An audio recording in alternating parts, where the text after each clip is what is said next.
शंकर कह रहे हैं, माँ उमा से, माँ पार्वती से मेरा महेश कह रहा है, मेरा बाबा भोलेनाथ, मेरा बाबा विश्वनाथ, मेरा त्रिकालदर्शी कैलाशी अविनाशी कह रहा है कि हे पार्वती,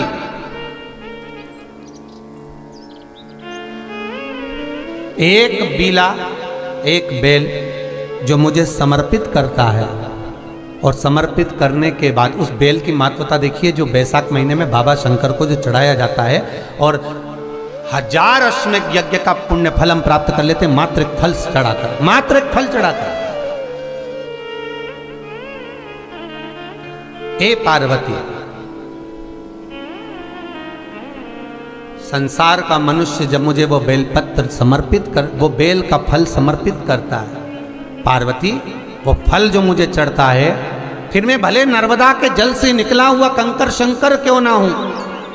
फिर चाहे मैं गंगा के जल से निकला हुआ कंकर शंकर क्यों ना हूं, चाहे फिर मैं यमुना के जल से निकला हुआ कंकर शंकर क्यों ना हूं, चाहे मैं सरयू के जल से निकला हुआ कंकर शंकर क्यों ना हूं, चाहे मंदाकिनी के जल से निकला हुआ कंकर शंकर क्यों ना हूं, हे पार्वती, फिर जो भी शिवलिंग पर वो बेल समर्पित होता है, वो बेल उठाकर जीव अपने कार्य में ले सकता है। ये माँ उमा से कह रहा है। तो उस बेल की महत्वता जानेंगे। अब अपन उस बेल को जानने के लिए वापिस स्कंद पुराण में चले, तो स्कंद पुराण में लिखा हुआ है कि जो बेल बैसाख के महीने में शंकर को चढ़ाया जाता है,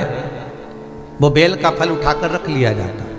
बैसाख के महीने में उस चढ़े हुए, बाकी के आपको बेल का फल खाना हो तो बात दूसरी, पर चढ़ा हुआ जो बेल का फल है वो पूरा बैसाख नहीं खाना। बैसाख के बाद में अगला जो महीना आए, उस महीने के अंदर उस फल के अंदर का गुर्दा निकालकर उसको सुखा लीजिए, और सुखाकर जिस व्यक्ति को पथरी की बीमारी हो और जिस व्यक्ति को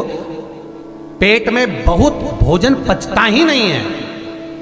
पूरा शरीर पाचन क्रिया बेकार हो गई, उस व्यक्ति को केवल 7 दिन तक शंकर पर चढ़ा हुआ वो बेलपत्र प्रदान कर दीजिए, पथरी भी बाहर और पाचन क्रिया भी ठीक, जिंदगी भर तकलीफ नहीं। उस बैसाख में उस फल की इतनी महत्वता बाबा भोलेनाथ स्कंद पुराण, लिंग पुराण, नर्मदा पुराण, पद्म पुराण के अंतर्गत, शिव महापुराण के अंतर्गत वर्णन कर, उसकी महत्वता है। वो बेल का फल साधारण नहीं हो सकता। अब मंदार का जो पुष्प होता है, आंकड़े का जो फूल होता है, एक सफेद कलर का भी होता है और एक गुलाबी कलर का भी होता है। देखा है आप लोगों ने? बोलो, जम के बोलो, देखा है ना? गुलाबी कलर का जो पुष्प होता है, वो आप मंदार का, आंकड़े का जो गुलाबी कलर का पुष्प होता है, आप टीवी पे देख रहे होंगे, एक सफेद देख रहे होंगे, एक मंदार का गुलाबी फूल, नीला कलर का फूल देख रहे होंगे। जो नीला कलर का जो पुष्प होता है, गुलाबी कलर का जो आंकड़े का फूल होता है, प्रयास करना, जब किसी विषम परिस्थिति में फंस गए, विषम परिस्थिति,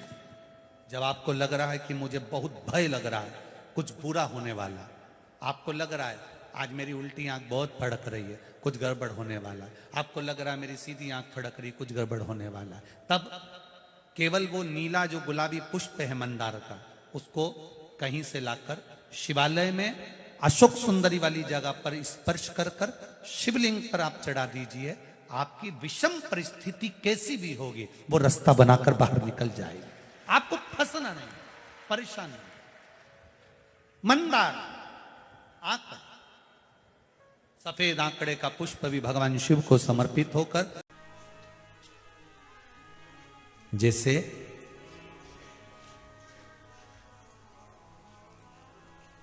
बेले के फल का गुर्दा, बेल का जो फल होता है, बेलपत्री का फल, उसका जैसे गुर्दा, उसके अंदर का जो भाग होता है बेल का, वो गुर्दा,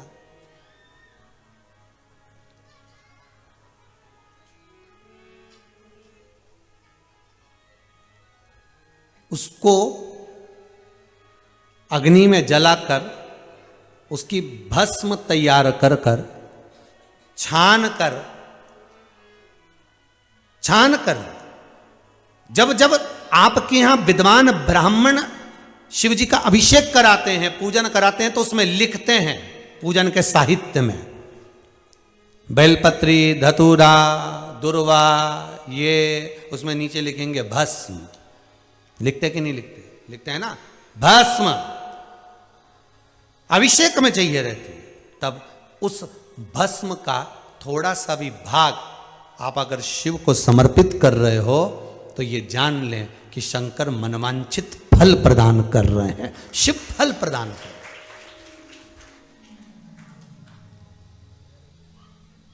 महाराज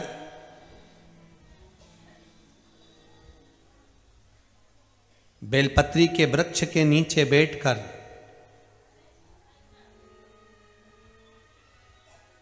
हाथ में एक बेलपत्र का पत्ता रखकर आप पंचाक्षर मंत्र नमः शिवाय, ओम नमः शिवाय या श्री शिवाय नमस्तुभ्यम या महामृत्युंजय मंत्र का स्मरण कर रहे हो, पर डंडी का भाग अपनी ओर, बेलपत्र की बीच वाली पत्ती का भाग बीच वाली उंगली की ओर रखकर अगर आप स्मरण कर रहे हैं और अपनी कामना कर कर बेलपत्री के वृक्ष के नीचे बैठकर उस पत्ते को सम्मुख रखकर बाबा से विनय कर कर एकांत में उस बेलपत्री के वृक्ष की छांव में, बेलपत्री के वृक्ष की छांव आप कामना कर कर उस पत्ते को शंकर भगवान के ऊपर समर्पित कर रहे हैं, तो ये जान कर रखें कि पार्वती और शिव का मिलन करवा रहे हैं और अपनी मनवांछित फल कामना पूर्ण करवा रहे हैं। क्योंकि शिव और पार्वती का जब मिलन होता है, शंकर पार्वती जब एक दूसरे के सम्मुख में होते हैं, शिव और पार्वती जब एक दूसरे के सामने अपने बच्चों के कारण एक दूसरे के सम्मुख में आते हैं तो उनके चेहरे पर प्रसन्नता का भाव आ जाता। वो फल, मनवांचित फल की कामना आप जिस कामना के लिए कर रहे हो, विवाह के लिए, नौकरी के लिए, सर्विस के लिए, व्यापार के लिए, रोग मुक्ति के लिए, आप जिस कामना से कर रहे हो। ईश्वर महादेव, जो व्यक्ति पथभ्रष्ट हो जाए, जैसे मदिरा के नशे में पड़ गया, कहीं जुए में पड़ गया, कहीं मांसाहार में पड़ गया, कहीं व्यसन में पड़ गया, कहीं गलत काम में अगर कोई जा रहा है, तो श्रंभेश्वर महादेव के नाम से काली तिल भगवान शिव को समर्पित करी जाती है। महाराज काली तिल को वापस उठा कर ले आते हैं, उसी काली तिल को जो मदिरा का नशा करने वाला होता है या जो गलत व्यसन में डूबा हुआ होता है, उसको वो सुबह के समय अगर नहीं खाता तो भोजन के साथ उसको दिया जाए। श्रंभेश्वर महादेव, एक बेलपत्री का भी बहुत अच्छा प्रयोग है श्रंभेश्वर महादेव का, मदिरा पीने वालों के लिए, मांसाहार, व्यसन में, जुए में, वेश्यावृत्ति में, पर नारी में, गलत जगह पर जो डूबे रहते हैं उनके लिए। पहले की कथा में उसका वर्णन किया है बेलपत्री का। श्रंभेश्वर महादेव, एक बार सब बोलेंगे, कौन से महादेव? श्रंभेश्वर महादेव। फिर जम के बोल लो एक बार, श्रंभेश्वर महादेव। जब हमारे घर में क्रोध बढ़ता है या कोई गलत कार्य में जाने लगता है तो श्रंभेश्वर महादेव का हमें शरणागति लेना चाहिए, श्रंभेश्वर महादेव का पूजन करना चालू कर देना चाहिए। कई लोग कहते हैं महाराज जी ये श्रंभेश्वर महादेव का मंदिर कहाँ मिलेगा, हम कहाँ पूजन करने जाए? कहीं नहीं जाना, तुम्हारे घर के पास में जो शंकर जी का मंदिर है वहीं जाओ,